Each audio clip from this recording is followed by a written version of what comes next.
रसूल अकरम सल्लल्लाहु अलैहि वसल्लम ने एक ऐसी जन्नत का जिक्र फरमाया जिसका तसव्वुर दिल को बेकरार कर देता है और आंखों को ठंडक अता करता है। नबी करीम सल्लल्लाहु अलैहि वसल्लम फरमाते हैं, जन्नत में बाजार होंगे, वहां न कोई खरीदो फरोख्त होगी, न दीनार होंगे न दिरहम, लेकिन वहां हुस्न जमाल में इजाफा होगा। सही मुस्लिम हदीस नंबर 2833। जरा तसव्वुर कीजिए दुनिया के बाजार कैसे होते हैं। शोर, धोखा, हिर्स, हसद और माल की दौड़। लेकिन जन्नत का बाजार वो पाकीज़ा होगा, वो नूरानी होगा, वो सुकून से भरा होगा। वहां न कोई चीज महंगी होगी, न कोई गरीब होगा, न कोई अमीर, क्योंकि वहां हर शख्स जन्नती होगा और हर जन्नती बादशाह होगा।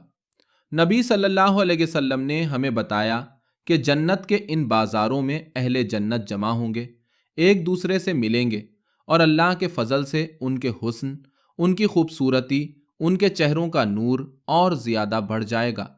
न कपड़ों की कीमत होगी, न जेवर की तलब, न किसी चीज की कमी, बस अल्लाह की अता, बस रब की नेमत, बस हुस्न जो पहले से ज्यादा खूबसूरत हो जाएगा। सोचिए, वो हुस्न जो कभी मांद ना पड़े, वो जमाल जो कभी खत्म ना हो, वो चेहरे जो हमेशा मुस्कुराते रहें।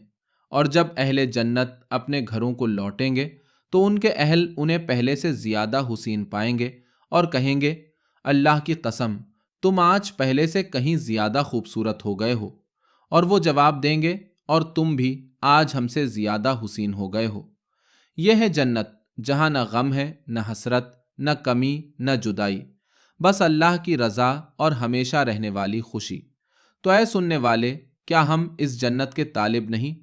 क्या हम इन बाजारों का हिस्सा बनना नहीं चाहते?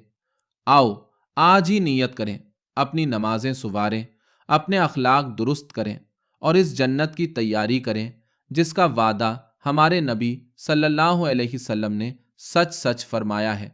अल्लाह हमें जन्नतुल फिरदौस और उसके बाजारों की नेमत नसीब फरमाए। आमीन।